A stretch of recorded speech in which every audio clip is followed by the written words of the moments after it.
जब हमारे सामने कोई ये प्रश्न करता है कि मैं बहुत दुखी हूं, कोई उपाय बताइए निवृत्ति का, और मैं वहां गया वहां गया वहां गया, तब मुझे लगता है कि पागल, तेरी समझ में नहीं आ रहा, सुख का समुद्र तेरे पास है, पानी में मीन प्यासी मुझे सुन सुनी आवे हासी। बाहर भटकने से क्या होगा? तुम्हें राम नाम प्रिय है, कृष्ण नाम प्रिय, हरि नाम प्रिय, राधा नाम, जो प्रिय लगे उसको जप के तुम देखो। तुम्हारे हृदय में जब जीव का अंतिम समय होता है तो फाइनल समय होता है। आपने जो किया है उसके परिणाम से फाइनल सामने आएगा। अगर आपने अच्छे कर्म किए तो फाइनल अच्छा आएगा, फौरन वो अच्छा चिंतन हुआ, शरीर छूटा, आपकी अच्छी गति हो गई। अगर आपने गंदे आचरण किए तो फाइनल में वही आएगा, उसी समय वो भाव आएगा। वो आपका अगला जन्म किस योनि में होना है वो उसी समय तो घबरा जाता है। मार भय का अवसर होता है जब प्राण छूटते हैं। प्राण को ऐसे थोड़ी हंसी खेल थोड़ी छोड़ना, बहुत कष्ट होता है। वो कष्ट वाला जीव अनुभव करता है। जैसे हम माँ के गर्भ में थे, बहुत कष्ट था, अभी किसको ज्ञान है? भाई हमको एक घड़े में बंद कर दिया जाए और उसमें सब घिनौने पदार्थ डाल दिए जाए, बोलो हमारी दुर्दशा क्या होगी? और केवल सांस लेने के लिए एक नली लगा दी जाए कि जीवित रहोगे मरोगे नहीं। ठीक है, ऐसी दशा गर्भ में थी। अगर आपको बताया जाए वो कष्ट तो आप हंसोगे कि यार ऐसा कोई कष्ट नहीं। जैसे तुम्हें माँ के गर्भ का पता नहीं है, ऐसे तुम्हें नर्क का पता नहीं है। ये माया है। हमें लगता है अगर ये मिल जाए तो सुंदर, जब ये मिला, ये मिल जाए तो पूरा जीवन निकल जाता है। कुछ मिला, हाथ लगा, पापाचरण इकट्ठा होते रहते हैं, दुर्गति का लक्षण इकट्ठा होता रहता है। बच्चा कहीं कोई सुंदर नहीं, लौटो तुम्हारे हृदय में ही बैठा है परम सुंदर, उसको झांक लो तो निहाल हो जाओगे, बाहर कुछ सुंदर नहीं। हाँ, बड़े नियम की आवश्यकता है। तो जैसे प्रातः काल से सायंकाल तक की हर व्यक्ति की अपनी एक दिनचर्या होनी चाहिए। ऐसा नहीं कि आज हम 4 बजे उठे, कल 7 बजे उठे, पर फिर मन को आप कंट्रोल नहीं कर पाएंगे। मन के लिए एक दिनचर्या होनी चाहिए कि हमको 10 बजे सोना है, 4 बजे उठ जाना है, तो फिर 4 से 4:15 नहीं होना चाहिए, 4 बजे उठ जाना, ऐसा नियम बना ले। और उठ करके हमको थोड़ी देर नाम जप करना है, थोड़ी देर हमें वाणी जी का गायन करना है, थोड़ी देर हमें ध्यान, एक अपनी दिनचर्या। फिर हम अपने संसार के कार्य के नियम, जो संसार के कार्य हैं, उनको भी करते हुए भगवान को समर्पित करें। जैसे जो पद में है, जो आपको राष्ट्र सेवा मिली है, जो आपको समाज सेवा के पद मिले हैं, या आपको जो घर की सेवा के कार्य मिले हैं, उनमें बहुत धर्म पूर्वक आचरण होना चाहिए। अगर आप अधर्म आचरण करते हैं, अपने पद का दुरुपयोग करते हैं, तो आप सुबह जग करके थोड़ा माला चला लीजिए, फिर भी आपका कल्याण नहीं होगा, क्योंकि आप अपने पद का, अपने सेवा का दुरुपयोग कर रहे हैं। जैसे हम जानते हैं कि अधर्म आचरण है, ये अधर्मी है, हमें पता है दोषी है, और वो हमको कुछ धन दे देता है, और हम उसको मुक्त करवाने की बात सोचते हैं, और जो निर्दोष है उसको फंसा देते हैं। अब तुम चाहे जितना माला चलाने की कोशिश करो या दान पुण्य करो, वो तुम्हारा अधर्म आचरण, वो अधर्म का धन तुम्हें सतमार्ग में नहीं जाने देगा। नियम लेना चाहिए कि जिस पद में है, जिस धर्म में है, जिस कर्तव्य में है, चाहे कुछ भी हो जाए, हम अपने कर्तव्य से विमुख नहीं होंगे। जितना जप महान है उतने कर्तव्य महान है। दोनों बातें समझना है। जब माला फेरा और इसके बाद बेईमानी, अधर्माचरण, इनका कोई नियम नहीं है कि हमें कैसे चलना है, तो वो माला काम नहीं कर पाएगा, क्योंकि उसका तभी सत्य भाव माना जाएगा माला जपला जब धर्माचरण है। धर्माचरण नियम से। बोले वो बड़े कट्टर नियम वाले हैं, उनको घूस नहीं, आप उनको भयभीत करके नहीं काम करवा सकते, प्रलोभन में काम नहीं करा सकते।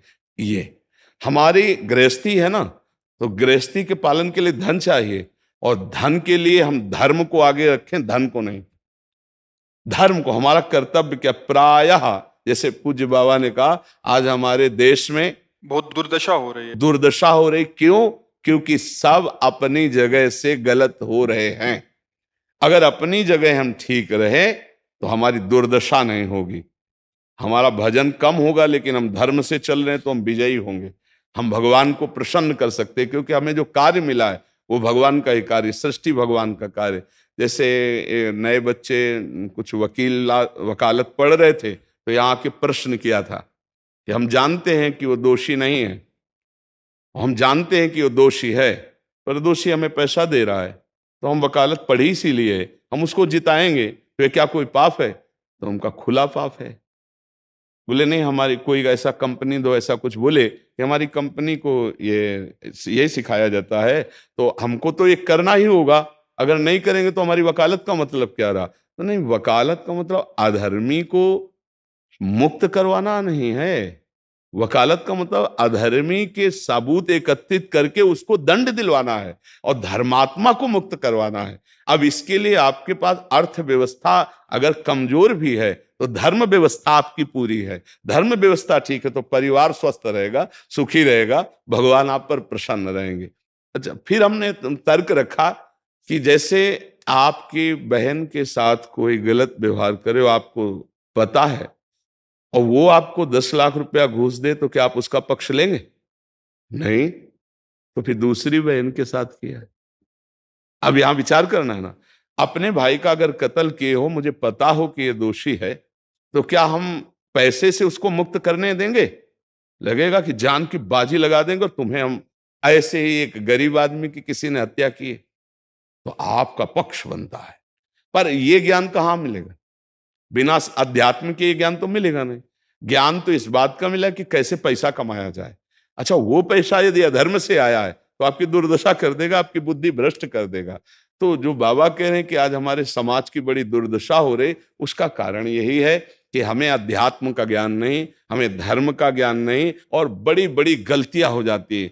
बिल्कुल पता है आदमी निर्दोष है, और हम धन के प्रभाव से उसको दंड दे देते हैं। वो दंडा भगवान जब आपको पलट कर देंगे तो आप सह नहीं पाओगे, उसका परिणाम बहुत बुरा होता है। तो इसलिए समाज को चाहिए अपने अपने कर्तव्य का पालन करते हुए एक नियमावली बना ले। जैसे कुछ दुकानों का नियम होता है कि वहां फिक्स रेट होता है, नहीं होता? वहां ये नहीं चलेगा कि कसम से कहते हैं कि तुम्हें हम अपना जान करके कि 100 रुपया मीटर ये मिला है, हम बिल्कुल मुनाफा नहीं ले रहे। नहीं, झूठ क्यों बोल रहे हो? दुकान खोले हो मुनाफा के लिए, झूठ क्यों बोल रहे हो? नहीं लेंगे मुनाफा, हम जितने का लाए हैं उससे मुनाफा लेंगे, पर 120 रुपया मीटर देंगे, कपड़ा बढ़िया है, नाप फिट है, इससे नीचे नहीं उतरेंगे, हमें सफाई देने की जरूरत नहीं है कि हम कसम खाते हैं या ऐसा। जानते हो ये बिजली है, दुकान है, नौकर लगे हैं, तो इसका मुनाफा लेने के लिए दुकान खोलें, कोई दान करने के लिए तो नहीं। तो सबको पता है मुनाफा लेगा, लेकिन एक फिक्स दाम, उसे 10-20 रुपया का मुनाफा लेकर के हम उसको बेच रहे हैं। लेकिन झूठ क्यों बोले? बोले झूठ के बिना धंधा नहीं चलता। नहीं, ऐसा नहीं है। अब असत्य बोलोगे तो उससे जो आपको मुनाफा मिलेगा वो आपकी बुद्धि भ्रष्ट करेगा, और सत्य है कि मुनाफा के लिए है वही चीज, और आप एक फिक्स रेट में दे रहे हैं, बढ़िया है। अब अगर आप कोई मिलावट करके भोजन सामग्री दे रहे हैं, आपको पता है, तो जो खाने वाले के हृदय में बैठे हुए भगवान है, वो तुम्हारे जीवन में मिलावट कर देंगे, तुम्हारा जीवन महान दुखमय हो जाएगा। ये कहां समझा जाता है?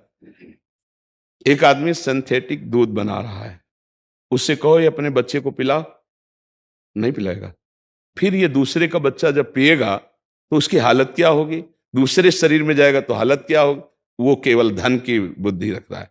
एक आदमी घी में केमिकल मिला रहा है, एक ऐसे अभक्ष पदार्थ मिला है, वो स्वयं नहीं खाएगा, लेकिन वो होटलों में भेजा जाएगा, हजारों लाखों लोग खाएंगे, बीमारी बढ़ेगी, उसको रुपया से मतलब है। ये चीज, ये दुर्दशा हर जगह धर्म का ज्ञान न होने के कारण फैल रही, नहीं फैल रही। एक मरीज बीमार है, असली दवाओं में पैसे ज्यादा है, नकली दवा लेकर के असली के दाम में बेच देना, उसको बिल्कुल फायदा ना होना। लेकिन परमात्मा देख रहा है, तुम जानते हो नकली दवा है, वो तो नहीं जानता बेचारा, ज्यादा पढ़े लिखे नहीं, किसान आदमी गांव का आया है, तुमने दे दिया, और उसने पैसा दिया असली के। अब वो पैसा तुम्हारी बुद्धि भ्रष्ट करेगा, तुम्हारे परिवार में कलह पैदा करेगा और तुम्हारा पतन कर देगा। ऐसे हर डिपार्टमेंट में, हर विषय में यदि हम अपने धर्म से चले, अपने सत्य से चले, और थोड़ा भी भजन होगा, वो आपको उत्तम गति प्रदान करेगा। पर ऐसा कहां समझ में आ रहा? अध्यात्म के बिना भला ऐसा समझ में आएगा? तो इसीलिए कह रहे हैं हमारे देश की दुर्दशा हो रही। पूर्वजों में पहले ये था कि हमारा धर्म नहीं जाना चाहिए चाहे प्राण चले जाएं, हमारा चरित्र नहीं जाना चाहिए चाहे सर्वस्व नष्ट हो जाए। आज इसकी कोई परवाह नहीं। तो उसी से बुद्धि भ्रष्ट हो जाती है, जीवन एक पशुवत आचरण वाला हो जाता है और वो अपने को बड़ा सुखी समझने लगते हैं कि हमारे पास बड़ा वैभव है। लेकिन प्यारे, उस दिन को याद करो जिस दिन तुम्हारा आखिरी समय होगा।